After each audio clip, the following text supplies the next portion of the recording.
I want to welcome everyone to the Learning Clinic on CKLU 96.7 FM. I'm your host, Bob Kirwan, and today we're in the studio and we're going to be talking about concussions and concussion management, and in particular focusing a little bit on the youth concussion management situation, child and youth, mainly elementary and secondary school, but recognizing that whatever we talk about is applicable to all ages. Concussions are,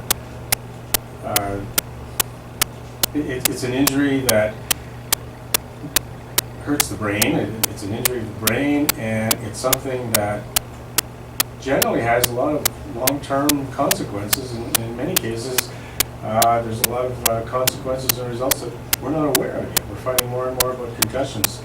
In the studio today, I've got Brent Giroux. Brent has a business in town that deals with a new procedure that most people are familiar with as floatation therapy. And we're going to have Brent talk a little bit about what this procedure is and give us some information as to how it's working and how he feels it is helping in the treatment of concussions. But first, we're going to try to find out a little bit about Brent. Brent was born and raised in Sudbury, but he's got an interesting background, and he himself has been involved in concussions and had at least one or two concussions in his life himself. So, Brent, welcome to the Learning Clinic. Thanks for having me, Robert. Brent, just to start with, tell us a little bit about yourself. I was born and raised in Sudbury, went to LaSalle Secondary. 87, I bought a motorbike. Great thing to do. 1987, you bought a motorbike, okay. Ended up having a major accident and having a severe head injury. I was comatose for 2 weeks, paralyzed almost 3 months, couldn't walk, couldn't talk, couldn't read, couldn't write. It took probably a decade and a half, if not 18 years, to recover enough to function in society's norms, we'll say. My expectations of being a productive citizen, 18 years to recover, I figure. So how old were you? What did you think? I was 20. I turned 21 in a coma, which is a good age to have a head injury. I was in the hospital from August 22nd till December 24th. And back then, I demanded to be released before Christmas time, and they said, okay, go home, take it easy, here are your medications. Went home, had some major behaviors. So you, your concussion was quite serious. It was yeah. It wasn't just a concussion from playing basketball or... You know what? Every concussion is a serious concussion. It can change your life. Yes. And even the smallest bump on the head, and kind of, example, his bell got run. That can be very serious. You've done a lot of research and study on concussions in general since then. What do you know now about concussions that you didn't know back then? And what does the world know now about concussions that they didn't know back then? I was sent home and taken to Laurentian for a brain seizure caused by the head injury. I was home, 21, kind of looking to find myself. It was difficult, so I'd go to the bar, I'd make some friends, I'd lose some friends because of the behaviors I had. So what do? I would self-medicate with booze, and yes, some drugs. Not smart, not intelligent, but I no knew any better. I smoked for about a year and a half on Dilantin, which very dangerous, not good, which caused I think more damage in my opinion. So my doctor found out and said, stop that. So I did. And then just years of making mistakes, trying to learn, making the same mistakes again, trying to learn, over time learning. I was very lucky. I had Dr. Persinger as my neurologist, and that man did some very thorough tests and changed my life, thank God. So Dr. Persinger is from Laurentian? Correct. And what kind of testing did he do with you? Can you remember? I really can't recall. I was brought here from the hospital. I recall doing some vision tests, memory tests. 2 days, it was very, very draining. And the report he made, that he gave me, I read it, I was like, this is all wrong, he's not that smart. Decades go by, I reread it, I went, oh my God, this is so intelligent. It just, at the time, I wasn't ready to accept my injuries, to accept my weaknesses. And the decade goes by, and I'm thinking, time to change things. Mm-hmm. And every step he recommended I took, and life changed drastically for me. It got so much easier, so much better. And you know, you kind of hit on a point that is becoming a common theme when we're dealing with sport-related concussions and concussions that don't really fit the level of injury that you had. Obviously, the coma and like that's a serious Yes. injury. The kind of concussions that a person might get playing in a football game or a basketball game, and I know that you do referee basketball, so you've seen concussions that have happened on the court. I think there's a problem with players and parents in not believing that they have the injury. It's almost like a confirmational bias, that if a person is trying to find evidence that they do not have a concussion, you can generally find reasons to say, well, here's why I know I don't think I've got a concussion. And I think that's why we're running into a little bit of problem at the high school level in particular, with so many athletes and so many students in general just getting hurt on the playground or bumping their head at home or in phys ed, that there's a lot of people that are just, they get hit, they look okay, they might have a headache, they might be dizzy for a while, and at the end of a few hours rest, everything seems fine, and so you can just slough it off. And in your case, you say, you look back 10 years after, and you knew you were in a serious accident, and you saw the report, and you said, well, I didn't believe it at the time, but now I believe it. I think what's happening with all of the research is we're finding out that a lot of the behaviors and a lot of the cognitive deficiencies that people have as they're growing older may in fact have started when they were younger with a concussion that they didn't really treat properly, and that led to another one, and it might have led to another one, and eventually they've become changed people.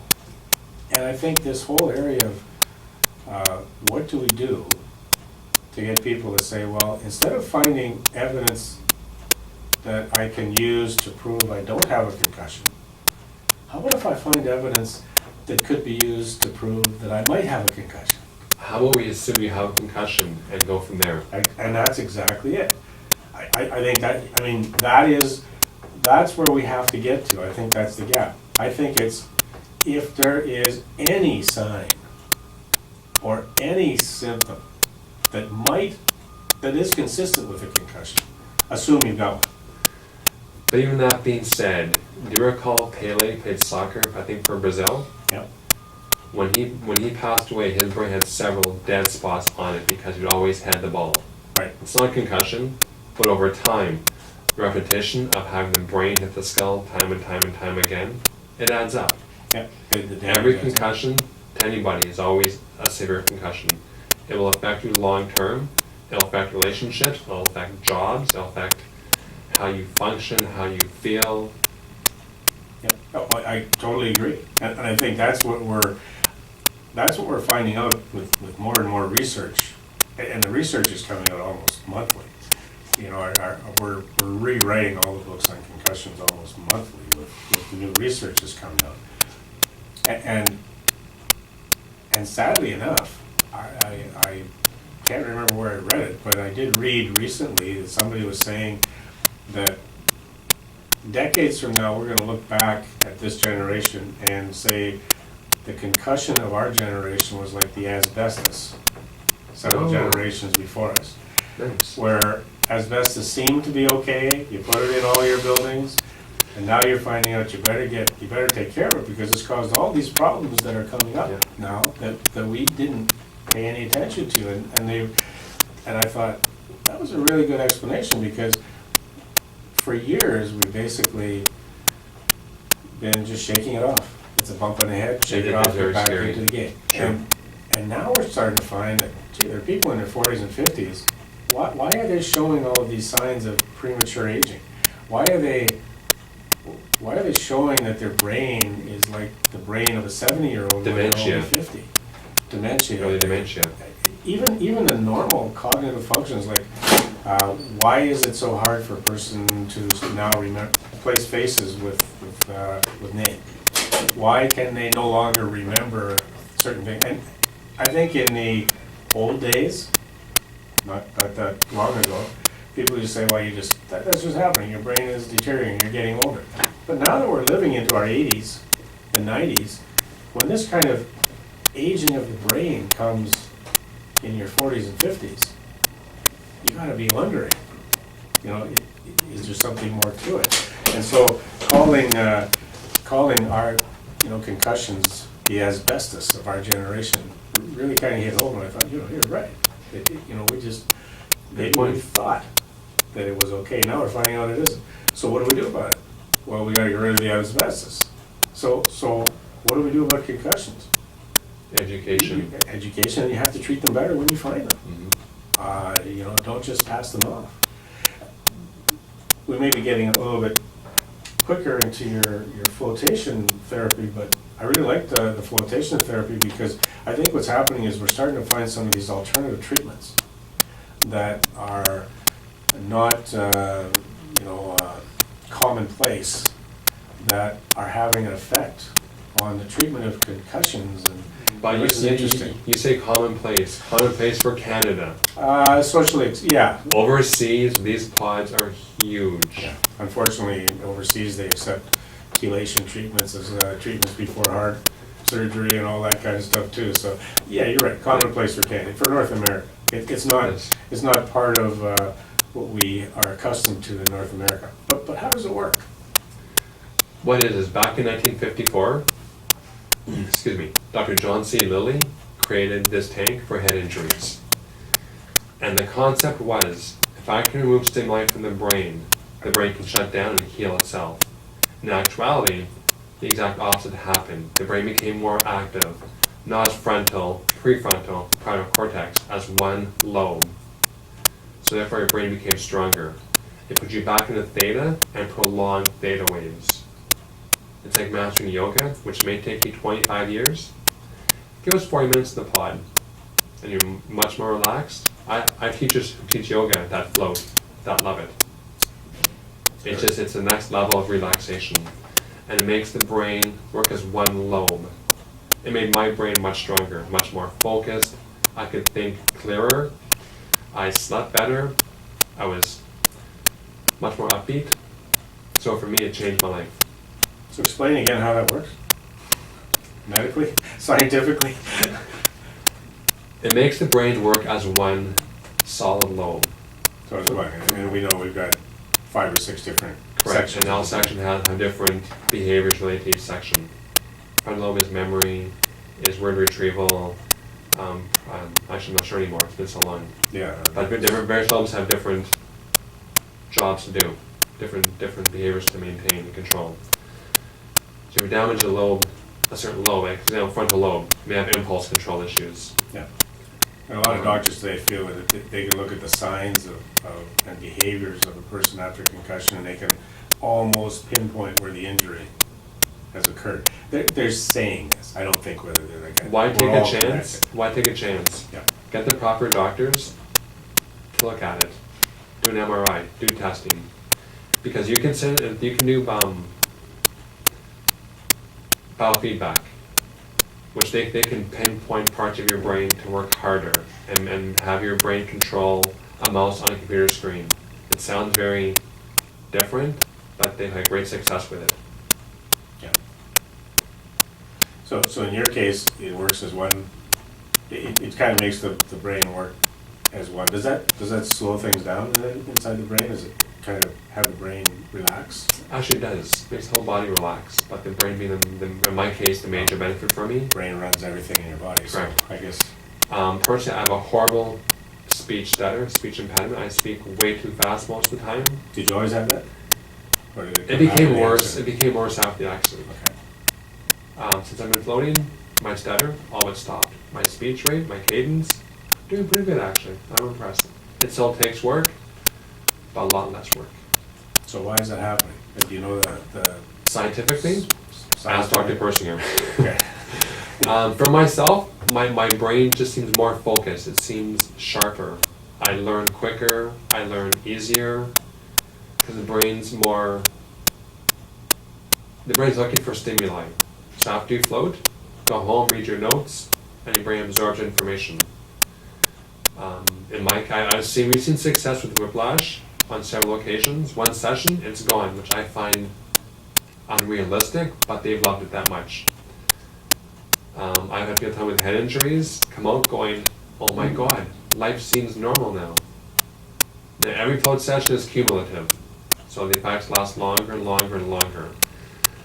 My part now is to educate society to come back, do your first 3 floats within 6 weeks, then come back, it's going to vary, monthly, weekly, bi-weekly. Just maintain that level of mental relaxation. So that's all you need is 1 every 2 weeks at the beginning? Yes, at the beginning. And how long is like, when we talk float, exactly what happens in these pods? Your website explains it quite well, but over the radio, what happens in the pod? Okay, tell you what. Imagine your computer mouse. That's 8 feet long, 5 feet wide, over 4 feet high. There's a light inside at your control, and a call button.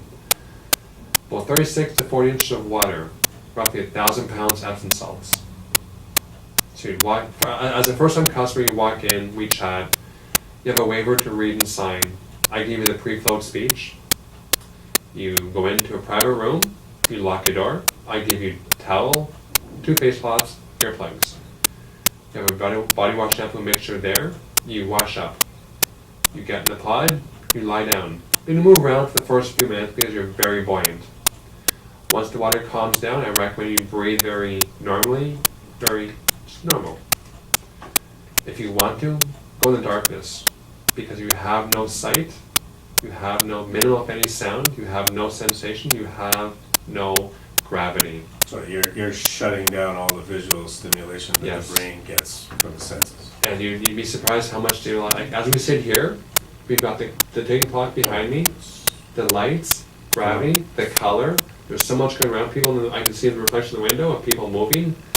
It's overwhelming. Oh, it's absolutely, it's just the amount of neurons and axons that are involved in the Just firing nonstop. neurotransmitters. Just by doing what we're doing here, just knowing how far you have to be from that mic requires so much involvement, and I really do see it, that if you can cut off all of the senses. Well, as many I'd of the senses say as a high possible. majority, probably Yeah. 95, 96%. That's a lot. It is. Oh, it's Especially nice. visual. Visual is that's why they do balance testing, where they have you close your eyes after you get injured, because without that context, Correct. you Need to assess your nonstop. brain has trouble. And now the head injury, odds are you process much slower than normal. Yeah. So therefore, you could say, how's it going? And I'm going, hi. What does how's it going mean? Oh, How am I? I'm going? fine. But you know, you walk by going, Yeah. what an idiot. They say hi to me. Inside, I know. Or you wait somebody, how's it going, Fred? And Fred goes, who is that? Oh, and they're gone. And then they're thinking, arrogant idiot, what's his problem? I know. What's your problem? Yeah. And it's not that they have a problem, they know who you are. They recognize you, they just can't recall who you are. I tell people it's like having a extension cord that's frayed. The electricity is getting interfered with, and the light might flicker a bit. It might not be quite as bright because the electricity is being interfered. It's still getting through, but it's not getting through the way it should be getting through. Here's my example. You're a Laurentian student, good grades, you work hard. Your brain is basically a filing cabinet. Look in the filing cabinet, go get file C. You can open the door, grab it. Yeah. Have a head injury, take that drawer, dump it on the ground. Now we get file C, but it takes long, you can, but it takes longer. Yeah. Second concussion, add a second drawer. Third, add a third drawer. It's just, it's perception, it's information retrieval. Like, it's very difficult. You can relearn to get that information back easier, but it may take 6, 7 years, who knows, depends on you as a person, depends on the supports you have. You know, it's interesting, it's a good analogy, because basically it means you can find those files again. It depends how long it takes you to put the files back where they belong. Correct. And some people can put the files back quicker than others. But if while you're putting the files back from that first drawer, if the second drawer falls, now you've got 2 drawers to sort out, and they're mixed up. As the behaviors go sky high, the frustration, the stress, the anger. And the recovery period increases. So, and this is where, I mean, we've got scientists with doctoral degrees who are studying research on this, but we've just basically discovered what they're going to discover. It's that it'll take you so much time to sort out that one drawer. If before you finish sorting out that drawer, another drawer gets dumped in, now it's going to take you longer to sort out those 2 drawers, because now you've got 2 drawers to sort out. That's So why- the injury time takes longer each successive concussion as well. But there is good news though. We have more doctors in town, like Champagne Clausen, Bassett and Carter, who work with head injuries. Rather than walk a new path by yourself, they'll give you assistance, they'll give you a roadmap, Yeah, and they'll give you support staff to help you. yeah. Learn how to bank, learn how to shop, learn how to behave in public, not be considered an idiot. And that's where, that's basically why I started working with the Pure Wellness Group on this, you know, as a student athlete concussion management specialist, working with parents and teachers, because in many cases, especially at the younger levels, people have forgotten that exactly what you've been saying. The senses are what causes the stress on the brain, and so you'll get hurt in a football game or a basketball game, and the next day you're expected to attend school all 4 periods. But it's gotten And harder do for the some tests. reason. It's gotten a bit harder. Yeah, I mean, you get headaches, you can't, the lights bother you now, like, we might as well put them back in the basketball game. As, you know, we're gonna put them back in the classroom the next day, you might as well let them play basketball, because it's gonna do just as much damage to their head. But that being said, I would love to see somebody in Northern Ontario develop a better football helmet. Then your skull? Yes. Your skull is the best helmet that's ever been made. Yeah, but when you hit head on to another player who's running full tilt, your brain's having a shock, a major shock to it. So if they can develop more of an air/gel/helmet that may impede that sudden hit to the skull. It'll impede the blow that strikes the skull, which will protect the skull from being broken. Well, but we had a conference down in Toronto where somebody was doing studying, working at St. Michael's Hospital, who's actually done a lot of research on helmets. And actually, he even said, you know, he said, the better the helmet, it doesn't protect the inside of the brain, but what happens is they're finding that people that have the better helmets are sometimes worse off than the people who buy the cheaper helmets that Because they contain can hit tire. harder. Not just that they get harder, they think that they're protected. Okay, yeah, good They point. think they're more protected. And so they play more recklessly, and what's happening is he says, if you have 2 people with the best helmets in the world and they get head to head, the inside of the brain, it's like an egg. You can shake an egg, and you don't know what's happened to the yolk. The egg shell may be still intact because you just shake it. True, good point. You didn't crack the egg. But once you crack the egg, you find out, oh my God, the yolk's broken. It's because of the shaking. But he says it's the style of play, and what they're starting to find now is that there is nothing that is hard as the skull. But what happens is, over time, we've got to protecting the skull, because we used to get skull fractures, and it hurts. You bang your head, it hurts. Yes, I imagine. So you want to Realize. protect if you could just deaden all the nerves in your head, you could probably play without a helmet. But the problem is, we've got this situation where parents think, I'm going to buy a $300 helmet for my 13-year-old playing hockey, and now I don't have to worry because his head's protected. His skull is definitely protected. Not the That's brain. the inside of the brain. That's inside the other skull, the other helmet. Mhm. And it was funny, my son is a police officer down in Peel, and he was telling me, you know, we were just joking one day, and I said, you must find all these police shows pretty strange, where everybody can be taking out a gun and bang, bang, bang, they've killed 6 people. And he says, yeah, he says, the reality is, he said, and he's seen it, he said, police officers have hollow point bullets. And he said, police officers are told, don't shoot for the head, because the head is the hardest bone in the body. And quite often, if you shoot at a person's head, it won't go through the skull. Oh, no? It will hit the skull. And what happens, he said, the skull is so hard that the bullet will go under the scalp and to the back, but it won't go through. So they're all trained, you shoot for the biggest part of the body to slow the person down.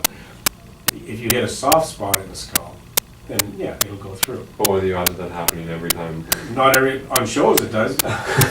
Everybody hits the Take two. perfect spot. But he said, no, he says the hardest bone in your body is your skull. And so we're into this, that's a gruesome way of describing it, but we're into this situation now where, you know, it's so easy now for parents to say, well, he can't have a concussion, I just bought him a new helmet. So we'll just go home and let him sleep it off overnight, his headache will be gone in the morning, and then they luck out, and over time, he can continue to play. The problem is, and what we're finding now, and I've used this analogy when I was explaining to people, that if you think about a fire, a forest fire, and if you think about a fire burning underground, and my son was a volunteer firefighter, he said when they used to go to put out forest fires, he said they would hang around, they would stay at the site for probably a day or two, because they knew that the fire was still burning underground, and they would wait to see where it was going to pop up. Just can't see it, yeah. Can't see it. And so we now know that fires can burn underground for years. They can actually smolder and work underground and just work their way through the roots. And all it takes is maybe the right conditions. Maybe it gets to a lower area where there's not as much soil. All of a sudden the flame goes up the tree, now you've got a forest fire. Well, when the forest fire starts, you can go and put that out. But the fire's still burning underground.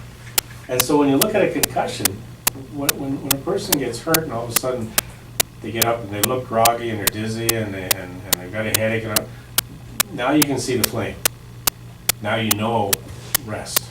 Basically put some water on it. Rest, let it recover, do the slow progression, get gradually back into school, get gradually back into your sports, and kind of maybe change your style of play just for a little while to protect yourself so you don't put yourself at risk. But the symptoms of that concussion, and you mentioned Pele, finding out, well, he had damage in his brain. He never had a concussion. Well, those were all concussions that never surfaced. They were all forest fires that never surfaced where other people could see the signs. He may have felt the symptoms and ignored them. Yeah. But in young people now, here's the problem with young people. They are so, if you're playing competitive hockey, you're playing basketball, you even play elite basketball now. You're playing 12 months a year. You're playing winter, summer, and you're practicing every day. You're not going to stop. No. And so what happens is, and you go to tournaments.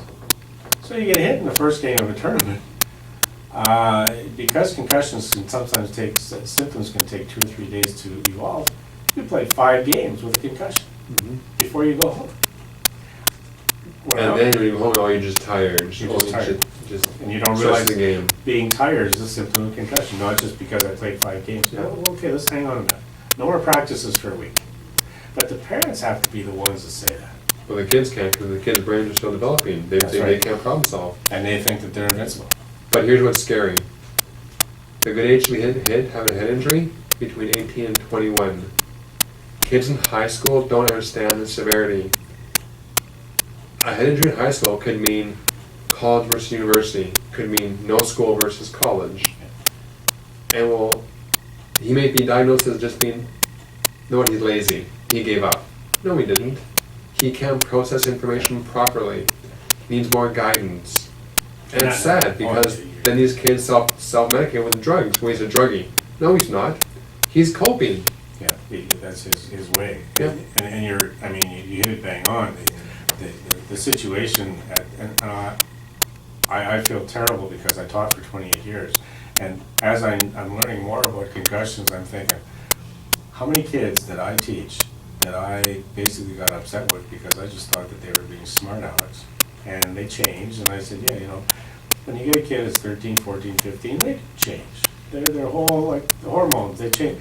But how much of that was them growing up and changing their interests, and how much of it might have been from an injury on the playground, or a fight, or any kind of accumulation of head injuries that never at any one point produced signs and symptoms of a concussion, but it was like that forest fire burning underneath. Yes. And all of a sudden something happens, and a kid that used to like math now hates math.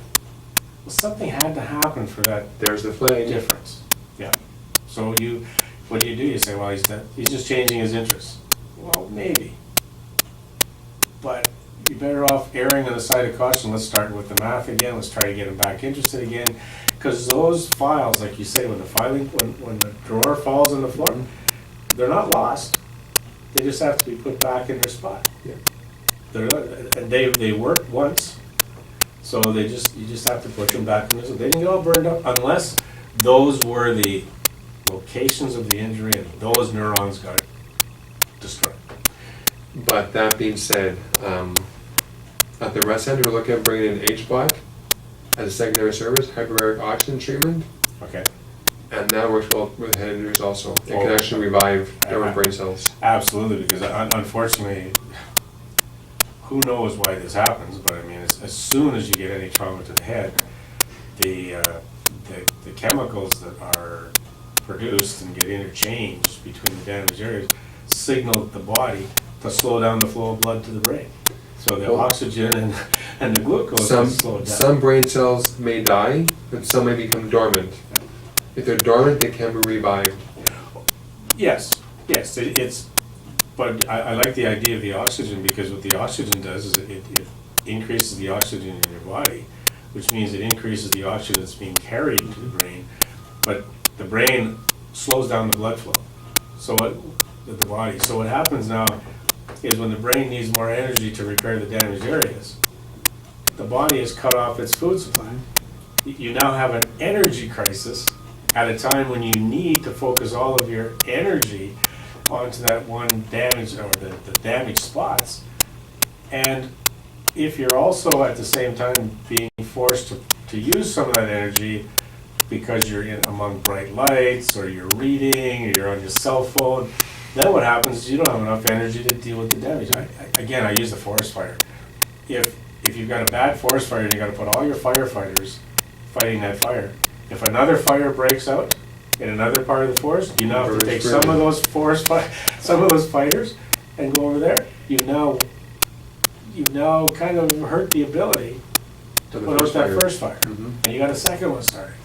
And so it's like, how many of these go before your fire's out of control? And we're just starting to realize, but scientists know this, the difficulty now is how do you get that out to the parent and the coach and the teacher? And you have to say, don't say that it's up to the students to tell you. You played basketball. You will stay in a game. If you've got a broken leg, you'll stay in a game. You're never coming out. So it's an interesting situation.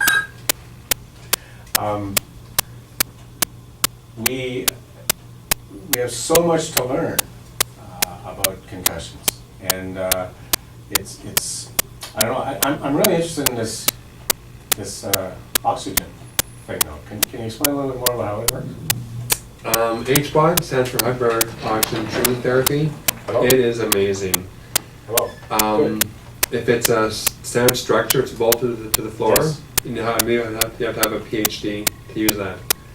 But the portable bags, imagine a big duffel bag, about 8 feet long, 6 feet long. You hop inside, Can you zip it up, and extension too? and the maximum pressure is 4 psi. Dr. Price has a bag here in town at Avita. People should use that a lot. I believe it makes the blood capillaries smaller, so it can reach more areas in the brain and the body, and it just increases red blood cell counts. And so it's overall good for the body. Really? So you're gonna be bringing that in, or? I wouldn't mind offering dual service, flotation and hyperbaric oxygen. It would be good.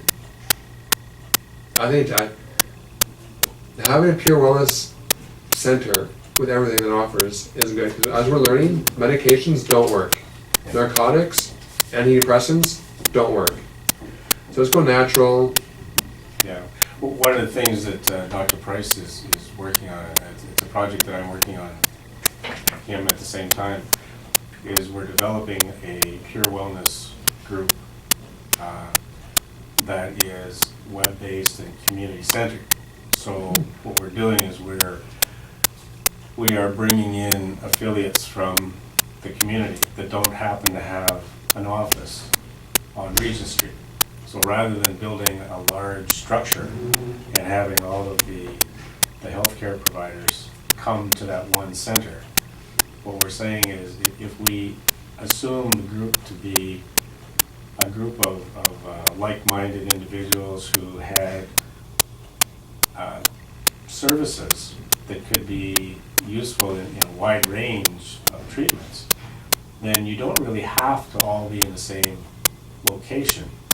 But if you've got a pure wellness group that is together, let's say on the website, then what happens is all of the affiliates are kind of helping each other, they're kind of referring to each other. You don't have to be referred down the hall, you could be referred to another location in the city. Sure. Because people, when they're getting treatment, they don't have to drive, park in a building, and then go to 5 or 6 different practitioners at once. They go to one at a time. So you don't need to be in a physical location. And so we've developed this concept, and we're actually rolling it out.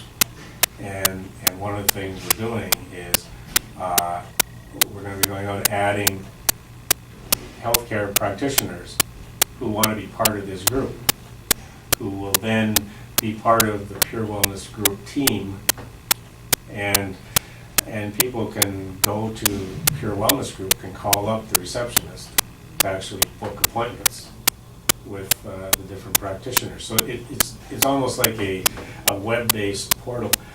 And this seems to be the model that the Canadian Medical Association, a lot of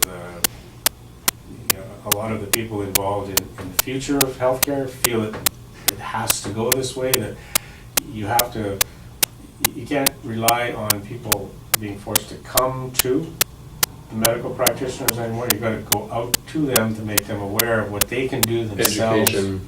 And then they'll know where to find the services. Sure. And so so basically you're bang on with what we're actually going to be rolling out, and we're actually calling it the paradigm shift as a descriptor of what Dr. Price and I are trying to do.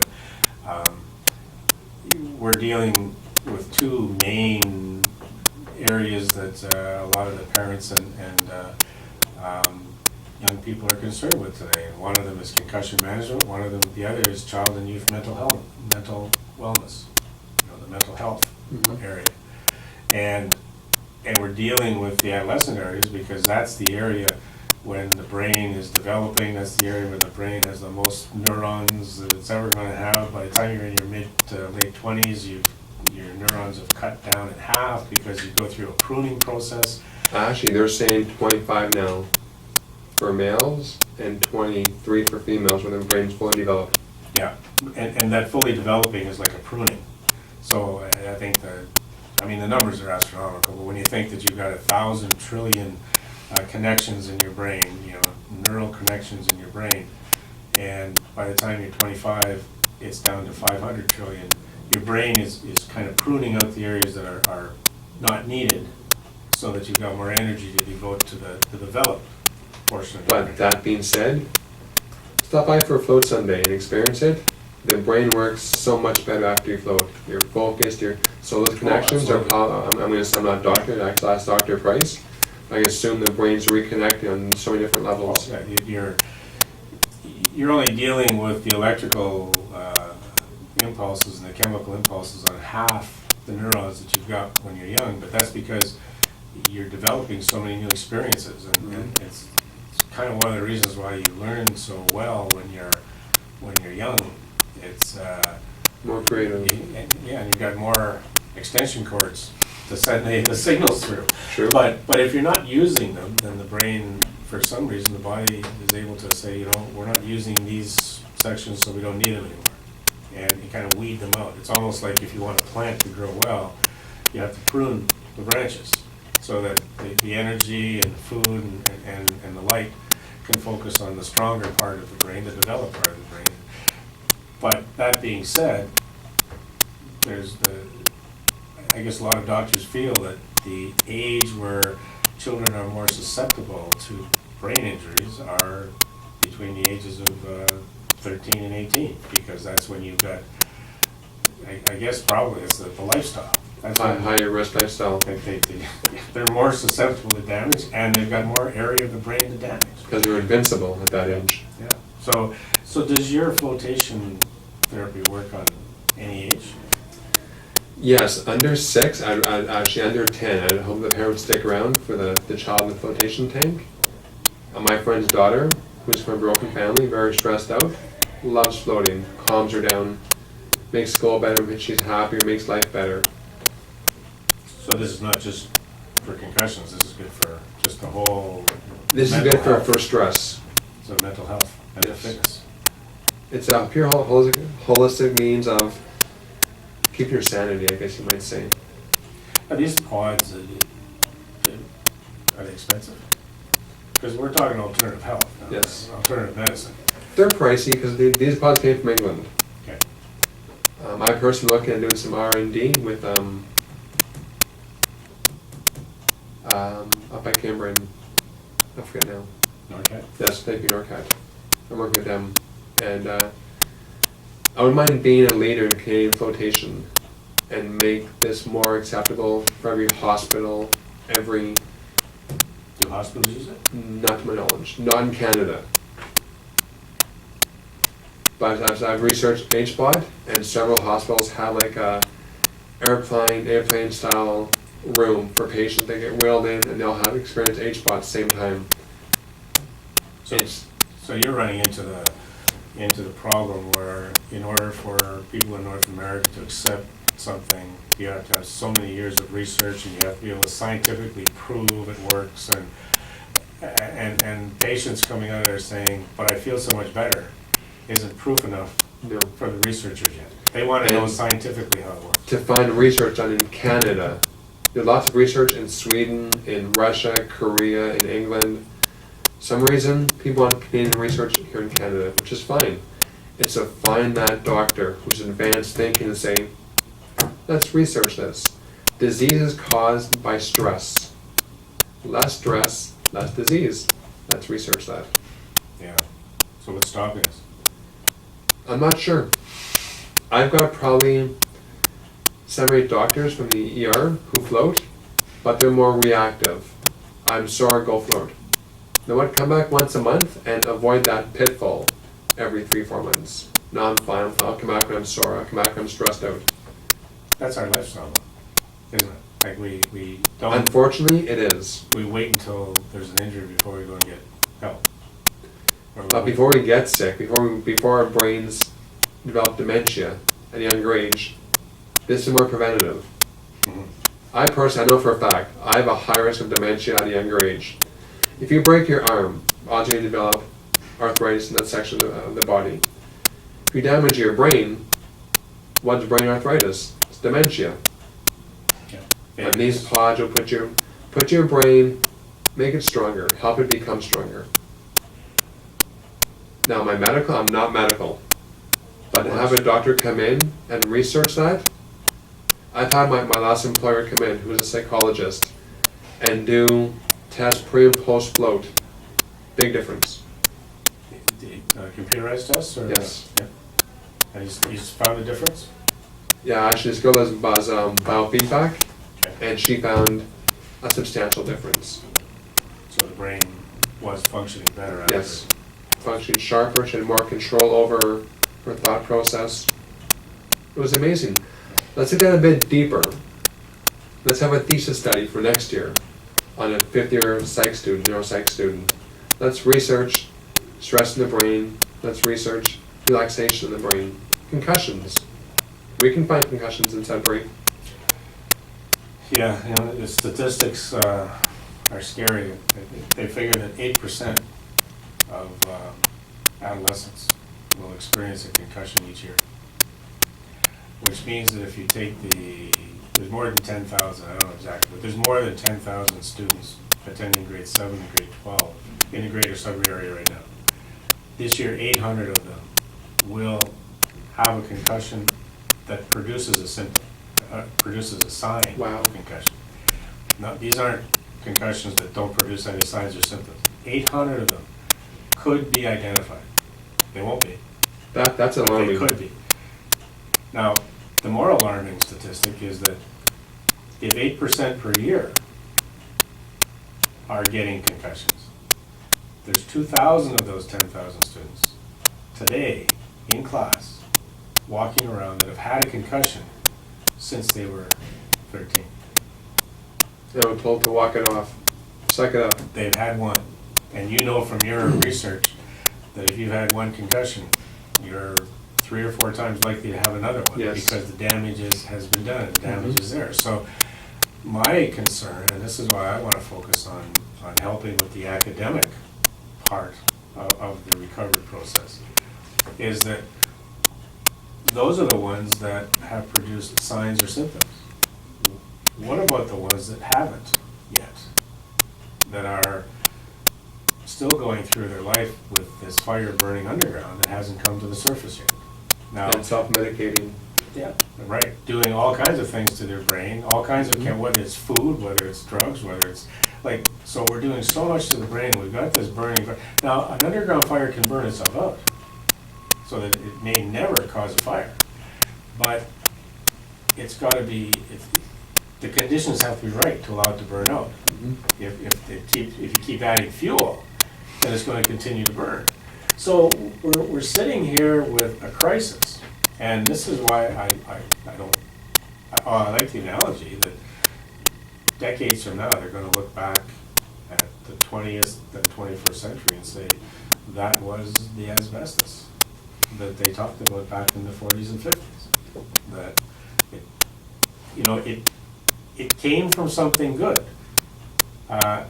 Getting physically active, getting involved in sports. Like, there's been such a push to get more physically active and get into sports and keep people in hockey and keep people in football, get them into competitive sports. All of those sports run the risk of concussions.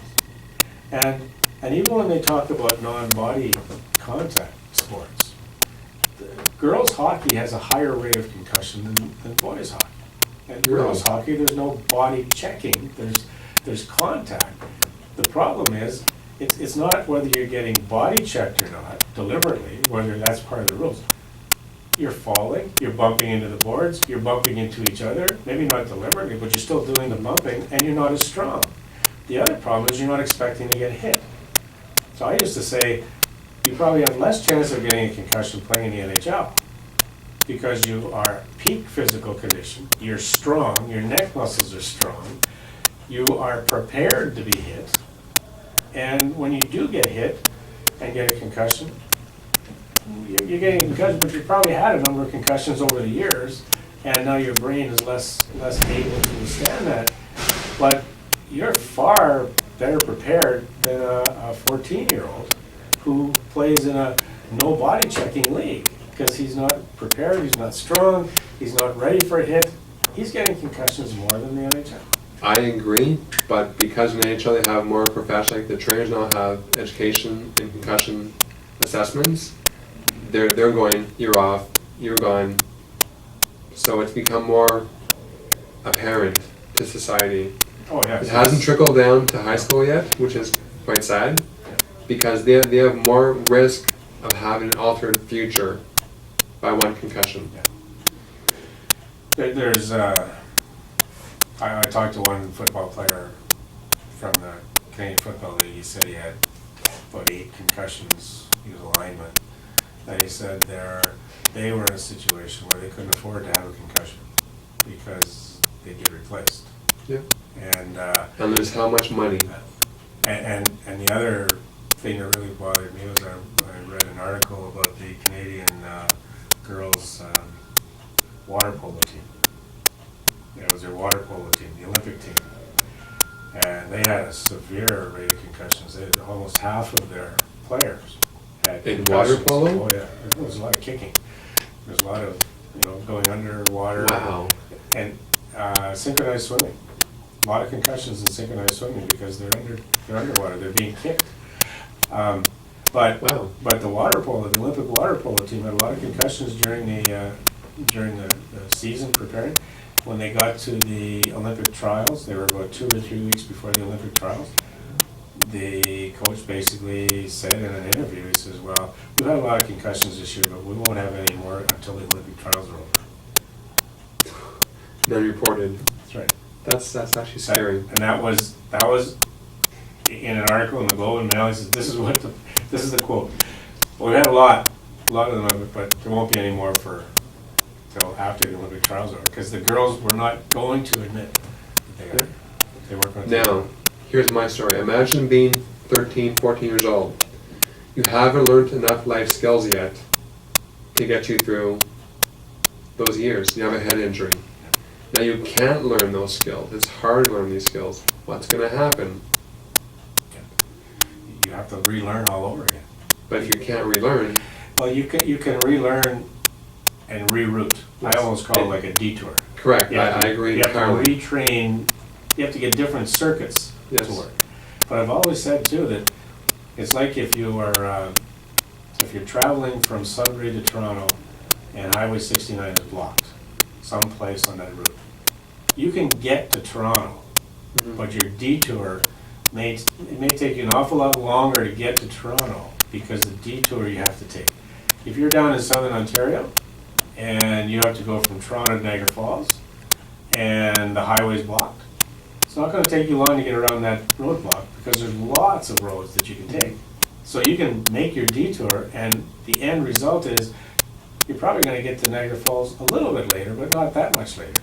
So when you look at a concussion, it depends where the injury is. Correct. If you can retrain it and you can reroute it so that you're not making much of a difference, you're not going to see much difference in your cognitive But ability. that takes an expert guy to bring you there, to show you that. It's A 12-year-old can't say, no. hey, my head's working, let's try it this way. No, they can go, oh, this is, yeah, and walk away. It's got to be someone from the outside, And not family. well, you know what though? I am trying to educate parents to say that the person who should be giving a clearance for a person to go back into the game is not a doctor, it should be the mother or father. It should be the parent, because the parent knows when all of those signs have stopped. A doctor doesn't. A doctor has to ask, do you still get headaches? True. Does light still bother you? A parent can tell if the child is argumentative, or he never used to be argumentative, if he's sleeping longer or less, if he wakes up 2 or 3 times a night and he didn't, symptoms are still there. And what we have to get to is having people who are on the outside, classroom teachers, Yes. can tell if there's still deficiency in the brain. Mhm. Because they can tell that he's not quite back to what he was like before the injury. And that so that means that there must still be something going on there. We're not ready for a full load yet. But those teachers are overtaxed as is. And they have no- add and on they have- more responsibility. And they That's have no- tough. Their and job's they have no important. idea. Well, but the thing is, that is part of the responsibility. It's a learning disability when you've got a brain injury. True. Very true. It's a learning disability. That's a lifelong. Yeah. The people who, and this is a terrible thing to say, it's not their fault. The people who don't know much about concussions are now starting to admit they don't know much about concussions, and that's doctors. I believe one person told me that a doctor receives in his 4 years or whatever years of training, I think they receive 1 or 2 hours of concussion. Really? Well, it's very, like, you've got so much when you're becoming a GP, you've got so much that you're taking, the actual Yeah, I can topic take you of to concussion specialists. is small. So who do you see? You see your family doctor. Well, your family doctor doesn't know much about concussions. So what's happening in the United States, and it's going to happen in Canada, doctors are starting now to refuse to sign slips of paper saying Go to you don't have a psychologist. concussion. They don't really want to declare you've got a concussion because they don't know. They can tell no fractured skull, no internal bleeding, we don't see any swelling of the brain. No signs of those. We know there's no signs of those. We can't sign here saying you don't have a concussion, now you can go back and play your game. So doctors are starting to say, I'm not going to sign permission for you to go back to school or back to the game because I'm not going to say you don't have a concussion. All I can say is I don't see any signs, but that doesn't mean you don't have a concussion. So now they're referring people to people who have experience with concussions, and there's not that many around. So how long is it going to There's more take? than we think there is. But there's not that many. It's There's experience at with, least 6 in Sudbury. yeah, and it depends on what kind of experience, what kind of practice. There's some sports medicine doctors that have got background, but 6 is not nearly enough for the number of people in. But it's more than we had back in my day. Yeah, because there's. My day we had Dr. Persinger. Yeah. That's about it. Yeah, I mean, you're talking about psychologists, psychiatrists, neuropsychologists. There's so few of those people, and it takes so long to get into them. You can't get into them the next morning. And if you can't get in to see them the next morning, you don't know what you're doing for the rest of the week. And so the big problem is, where do we send these kids if we suspect they have a concussion? Going to the emergency room is not enough. No. Now, what some doctors do is they'll say, well, let's do some kind of a test, and I'll see if it looks as if you have some disabilities. And then we'll say, yes, you've got a concussion. Based on what you told me and based on what your parents said happened to you, I'm going to say you've got a concussion. That's fine. But what we're missing the boat on is, if you ask a person to do a balance test, and you say, yeah, your balance isn't very good, so you must have a concussion. You don't know what their balance was like before. Very true.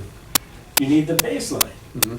And so, you know, if you say you had a speech impediment, if your speech impediment existed before the injury, and a doctor heard you speaking after the injury, he might say, well, you must have got hurt. Well, he doesn't know what you were like before. Correct.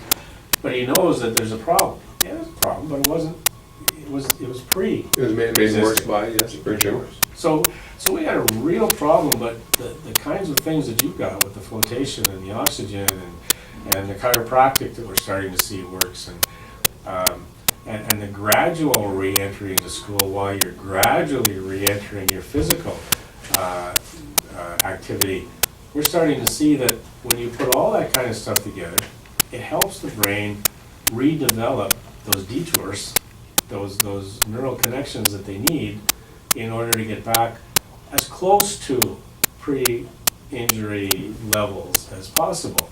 And our problem now is getting people to say, yeah, we might have a concussion, so let's do what we have to if we have a concussion, and we'll really, really search for signs. We'll try to prove there's a concussion. If we can't find any signs after a few days, and there's no symptoms, well, okay. Then we can kind of, if nobody can find signs of any cognitive change, then thank God we don't have a concussion. But if you find one sign, that's enough. Should be enough. But ironically, the best thing for head injury is staying active. Is going to the gym and mildly. Yeah, with the gradual progression, that's what people have found. You know, after 2 or 3 days of rest, let your brain get reorganized a bit. Now start gradually putting a little bit of stress on it. And yes, they found that just lying in bed for a month is not healthy. Makes it worse. Yeah, it just puts too much stress when you start back. So The brain is a huge organ in our body. It controls so much. Yeah. And you have to have a mental workout. Yeah, you do. The difficulty is knowing when to stop. And I think that's where the education of the coaches now and the education of the teachers, you know, if you feel good on one day, going 2 periods, it doesn't mean the next day you're okay for 4. No. It doesn't mean that you can now start doing homework. It doesn't mean that you can now do your exam because you were okay for 3 days. It's like, I used to say, take a look at the NHL and take a look at a 10-year-old, a group of 10-year-olds during a hockey season, or even basketball. Your sport is, you love basketball. I do. So at the beginning of any season, and it doesn't matter whether you're a rec player or whether you're an elite player, what do you do when you come into your first practice of the season? You do running drills. You do the basic dribbling. You do all the basic skills that you would do if you were a pro. And I basically say, you know what? They do it maybe at a higher intensity, but they're all trying to get those skills back again so that your brain is working with your muscles, getting everything back. It takes less and less time, the older you get and the better you get, to develop those skills. It It still takes time. but it takes you time because your brain is kind of getting geared back up for that activity. And it's so, I used to say, I used to play badminton when I was in my 20s and 30s. I used to play a lot. And I tried playing tennis. So I played tennis, and then I go at night and try to play badminton. And I found it was hard. It took me about a half an hour Yeah. to get my swing back for badminton because it was my brain was used to a completely Muscle different. memory. Yeah, that it had it said, wait a minute now, for all afternoon I was using this, and now you're making the same swing that you were doing this afternoon, different kind of racket. so it's really an amazing organ, and I'm really fascinated with how this flotation works. I'm surprised that it has a lasting effect, because it seems as if, to me anyway, scientifically, it seems as if it would be fine while you were there. But how long can that rest last? And you're basically saying that what, every 2 weeks? I'm down to once a month, every month and a half now for my floating. And you've been doing it for No, a year. a year, and you're so every month. I've done probably about 95 floats. Now, how long does this good feeling last after you've had it? My first float, I was pain-free for about 7 hours. Okay. My second float, I was pain-free for the original 7 hours, but then the wow factor happened 8 hours after the first float. It's like, I'm still not sore. It's amazing. Mm-hmm. My brain is sharper. It's incredible. My brain became stronger. With a head injury, your sleep patterns basically reverse. These pods help that brain. It's like a mind, body, soul reset button. Yeah. And I'm sleeping much better now, thank God. A head injury mirrors depression. And it's very tough to function and do things where you can't process information, you can't really understand why things are happening. And these pods help you become sharper. They're a godsend for me. So this idea of a reset button is intriguing, because I guess, and I've never done yoga, but I guess that's what yoga is. It's almost like a reset, isn't it? Yoga is great, but yoga has gravity. Right. But doing anything that's going to reduce the number of senses that are being used at any one time is allowing your brain to kind of pull back and restart. Yeah. And rather than continuing to function through all these damaged areas, it kind of pulls back and then restarts. Interesting. It's an interesting analogy, because, and I guess what happens then is every time you have to restart and reboot, it's adding to the strength of the new circuits that it's finding. And so you're saying, 7 hours the first time, think progressively longer, now you're, every month and a half, and you were in a tremendously, that would not have been called a mild traumatic injury that you were in. No, that's pretty serious. That was a serious one. Yeah. So, even though there's no such thing as a mild traumatic injury, yours was definitely more than mild. Yours would have been considered very, Severe, yeah. very, very severe. Yes.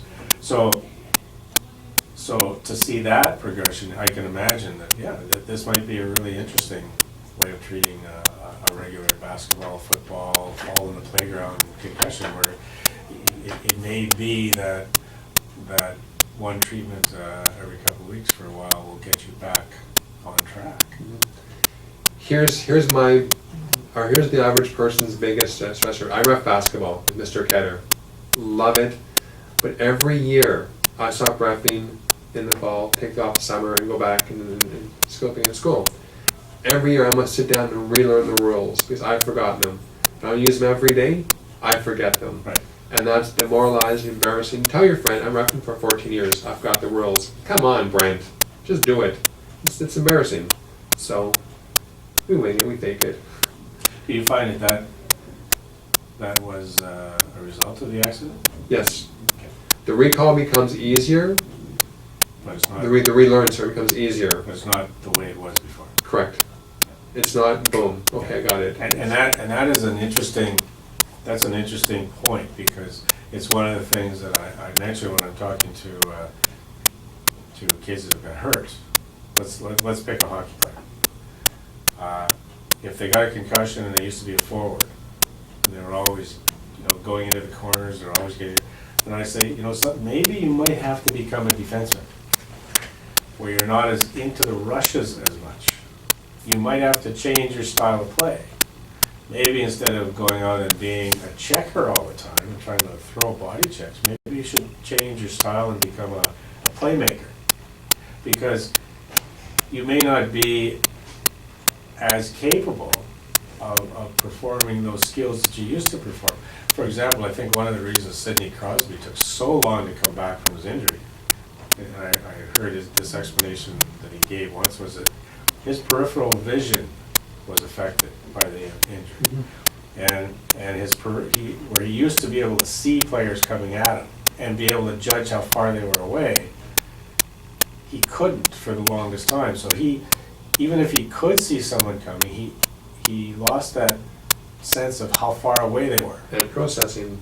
And that could cause him to be seriously hurt, because you have to kind of anticipate checks, and if you could tell the person was coming at you, but you couldn't tell how close he was to you, you were putting yourself at risk of getting further injury, so you had to wait. And then I heard, he was a poster boy because people paid attention to what he said. I remember in one interview he said he used to like chewing gum. Can't stand chewing gum now.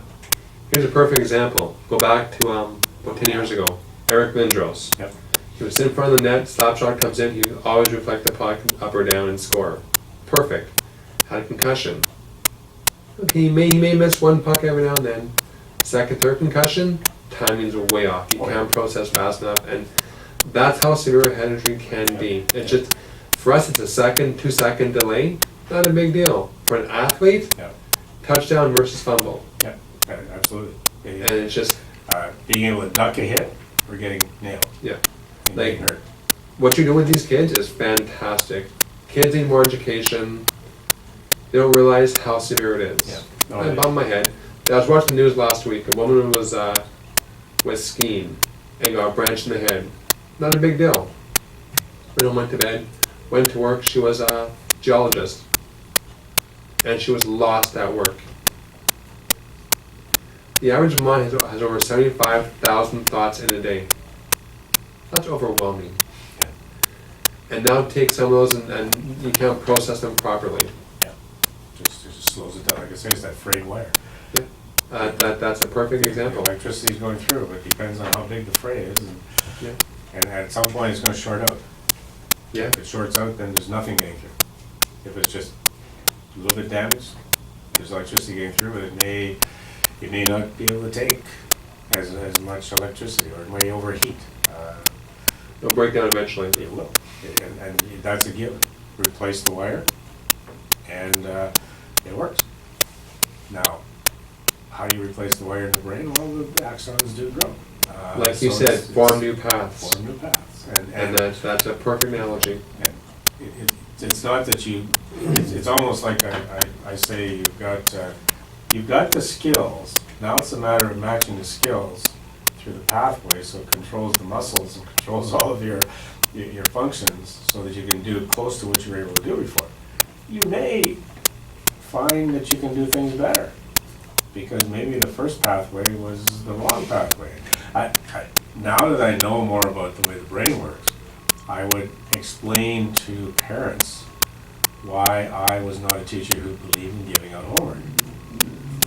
I used to tell them basically, if I gave a lot of homework and the kids were doing it improperly at home, and they were learning the improper way, it took me longer the next day to unteach that improper way and teach them the proper Good point. And so I told them I would rather them do less practice, but do it right at school, so that I knew that they were doing it properly, than give them a whole lot of homework and have them do it improperly. So if you have developed a way of doing something that is not the most efficient way of doing it, and you've done it for years, look at basketball. Somebody may be doing a layup a certain way, and you can show them a better way of doing a layup. They have to practice for quite a while before they become natural at doing it the proper way. They know it's a better way. Thank you for showing it to me, but they have to reteach the brain so that when you go in for that layup, you don't go back to what you were doing before. You redevelop that new way. Sure. And it's all through practice. So it's really, yes, I do believe that sometimes, as much as people joke, they basically say, you got a knock on the head and all of a sudden he was a much better reader. He's better since he banged his head against the wall. And it's like, I don't want to joke about it, but it's possible. It's possible that what got damaged was the relearning was done in a different way. The new skills. And the new skills developed better, in a better way. But nobody wants to bang their head to try and say that's like fixing. Be a better student. That's like fixing a television by banging it on the top and trying to shake the wires so they work again. But that's old school. We've done that in the past. It used to work. So if a person's taking these treatments, this flotation treatment, like, what does it cost for a treatment? The cost is every session is 1 hour. And it costs $60 a session. So it's almost like a massage, but less than a massage. Yes, less. So $60 an hour. Yeah. It was almost like tanning. I'm not sure. I don't tan. But it's like you use the equipment for an hour or for a certain period of time. You wouldn't use a tanning unit for an hour, but so you use the equipment for an hour. You pay for the time, and can you overdo it? Can you overdo it? No such thing. I've done 27 floats in a row, and it becomes redundant because you can't feel those amazing side effects because they're just piling on top of each other. Okay, but it doesn't hurt. No, kind of. It's like being too happy. Okay. So I mean, you can do Too it as relaxed. often as you want. Yes. These flotation beds. What do you call them? Pods. Pods. These pods. A person could buy one and put it in their house if they wanted. You could, but you have to have a corrosion-proof room. You shower in that room because you can't walk on the house with salt on it. Our rooms are both, we have 2 pods. They're both private rooms. We have a flotation tank, a chair, a table, a shower. Okay. So You walk in, have a shower, hop in the pod for an hour, drift off. It's like a vacation. You're just so refreshed afterwards. It's like floating in a saltwater pool that is covered inside. It's like the Dead Sea. Okay, I haven't been there, but yeah, okay. Yeah, me neither. It's all salt. Yes. Okay. And there's no danger, like, nobody ever drowns in these things, do they? It hasn't happened, to my knowledge. There is that call button inside.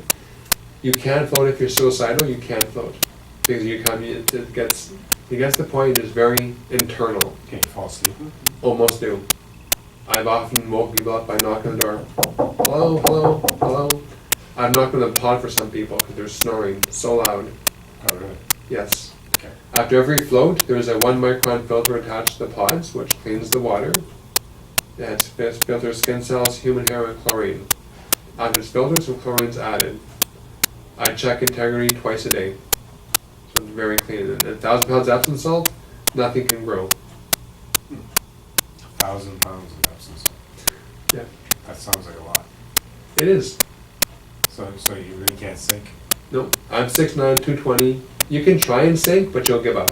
Really? Yes. So you do float? Yeah. Interesting. And it takes no skills. Lie back. Let your head go back a bit. and just relax. Wow.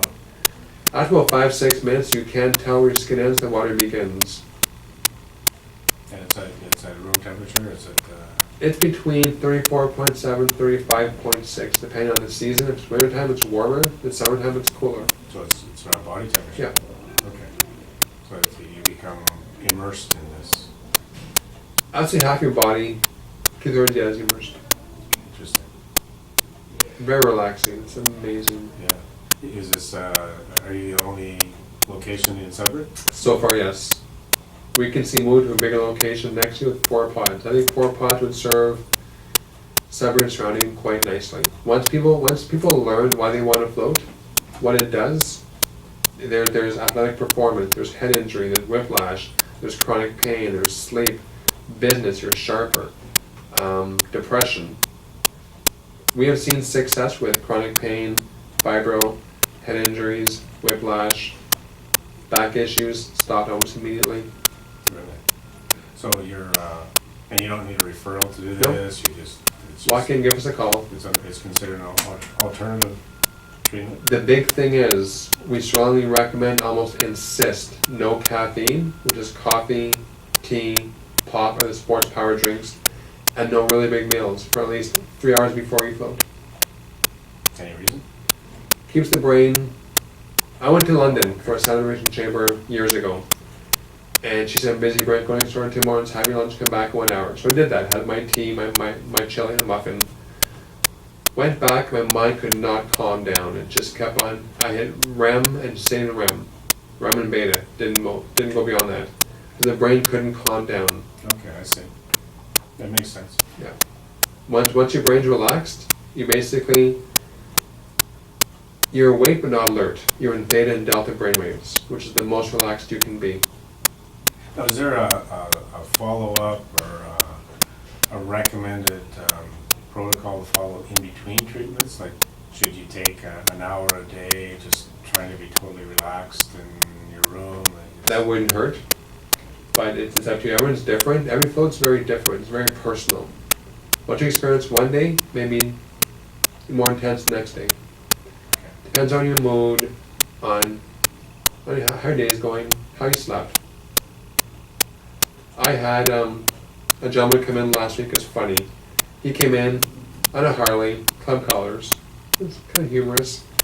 He walked out. I said, "How was it?" He was stone-faced.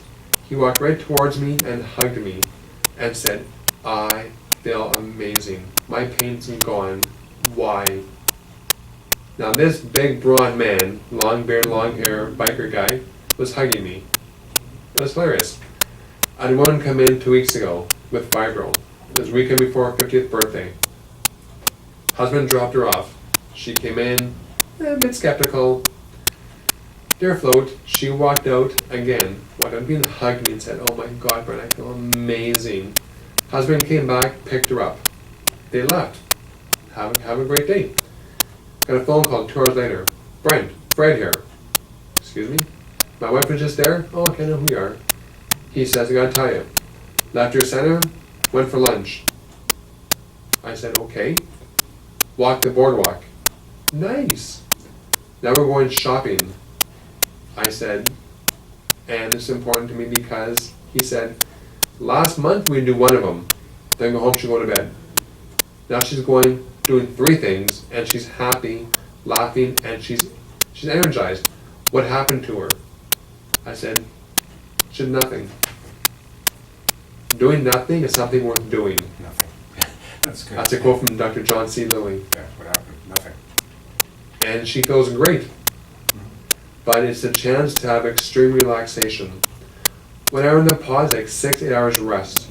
You're still tired, but you're rested. Yeah, so it's, yeah. I guess. And the brain recovers mostly in rest. Yeah. Oh yeah, absolutely. It's, the more nothing you can do, the better. Yeah. So I could see this being being an emergency or a first response treatment. I'm hoping. After you've seen the doctor. I'm To make sure hoping. there's no life-threatening injuries, then this will be one of the first. Have it covered via OHIP, partial coverage. Yeah. Right now, if you walk in, if it's prescribed by a licensed practitioner, you can pay them on your taxes. That's Right. nice. Yeah. I'm hoping within time, benefits and coverage, partial coverage. Yeah, no, because it does sound amazing. And because I've been in those shoes, if you're chronic pain, if you have a head injury and you're stressed at 2 o'clock in the morning, call my cell phone, I'll go in. Yeah, Because you need this. you give that kind of service right now. So do you see this becoming a franchise thing, or are you part of a franchise? No, No. this is my own development. Lots of other centers exist in Canada. Well, actually, we have about a dozen flotation tanks in Canada. A dozen. Yeah, a dozen. That's all? That's all. Montreal's got a center. I think they have 2 pods. Vancouver, it's opened up. I was talking to them last week. They have 6 pods in Vancouver. There's a pod in Calgary and a pod in Winnipeg. Last week, Tessa Bonham came for a float. Loved it. Now she's in Calgary for the tryouts, and she asked me if there's a pod in Calgary. She wants to float in Calgary. It's just, we all need to relax. Mm-hmm. That's when the body recovers. But this is more than just relaxing. This is almost like an immersion treatment for the brain that, like you say, allows it to reset and reboot. But there's very few other things that would allow that kind of total deprivation of sensory stimulation. Correct. There's always something that Mhm. it's not quite dark enough, or you can still hear sounds. Or really does any kind of resting, even in your room where you shut off all the lights and everything. There still has something gravity going on. There still has gravity. Which is our biggest stressor. Yeah, which is pulling you down. Yeah, and that. So you're right. So shutting everything down and starting back up allows you to reset. Yeah. And it doesn't take you long to get rebooted, but at least everything is starting from scratch. Correct. Interesting concept. How do we find out about this? We're running into our last few minutes. Website is what? The restcenter.com. The Rest Center? just therestcenter.com. Yes. No periods. No, Lowercase, no. just therestcenter.com. Okay. There's a Facebook group, the Rest Center. And all that is on the website. Yes. The links to the Facebook. Yes. And you've got any other links No, that's off all. that? No. You've got some testimonials on the site. You've got. We got some testimonials in the office and some on Facebook. Actually, on Facebook, you can post whatever your experiences whenever you want to. And you've got, and it's just a matter of contacting you, setting up an appointment, and listening that's to your correct. listening to your pre-speech, My rant and rave. your rant, and good. No, that really sounds good. Yeah. I mean, it's something again that I think as more people find out about it, and as more people find out who has tried it, And word gets around. word gets around, Yes. and more people will use it. But it does sound like it could very well be, like I say, a treatment that is done even within the first day or two after a head injury for a young person, and even if they went back 3 or 4 days later to do it again because of the fact that they're trying to Only get better. stimulate, then they don't have to wait 2 weeks. Because generally the norm for a concussion is 2 to 3 weeks for an adolescent. So, but most of them are back playing within a week. And this would definitely help that a lot much So it easier. might speed up the recovery process. I'm basically a pioneer for Canada, or for Northern Ontario. But even back in like 10 years ago, biofeedback was thought that's not going to work. It's crazy. Now it's a basic staple for psychologists. Yeah. This will become a basic staple for athletes, for head injuries, for disease. And And stress is a major cause of disease.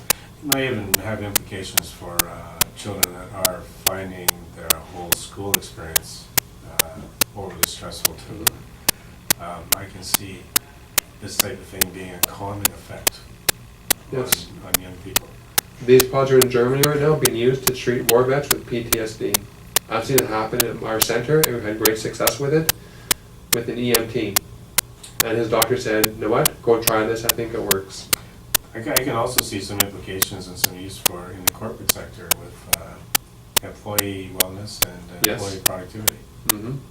Just where they may not have insurance companies that would cover it as a benefit, but I could see some employers possibly paying for an hour a month.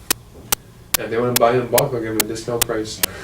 Well, it does make sense that if it does It have does. an effect on employee stress, if it can reduce employee stress, then it's increased productivity. Yes, correct. So it's a good return on investment. It's a happy environment. Are you going out? What are you doing to try and increase awareness? I know you had an As much as I article in can. Sudbury Sports Magazine, you were in Sudbury Yes. Sports Magazine. We've And- been in Sudbury Living, Sudbury Sports. We've been in the Northern Ontario Medical Journal, Sudbury Star, Southside Story twice. So it's starting to get out there. It's, yeah. For my first year being open, we're quite happy with the results. It's going to grow exponentially very soon. So at that tipping point. That's correct. I've had friends of mine who are at Laurentian taking econ psychology. They float before exams and they love it. These exact pods I have, isopods, are at Harvard and Yale for the students. They float, they relax, they go home, don't study, they read their notes. Their brain absorbs information. Wow, excellent.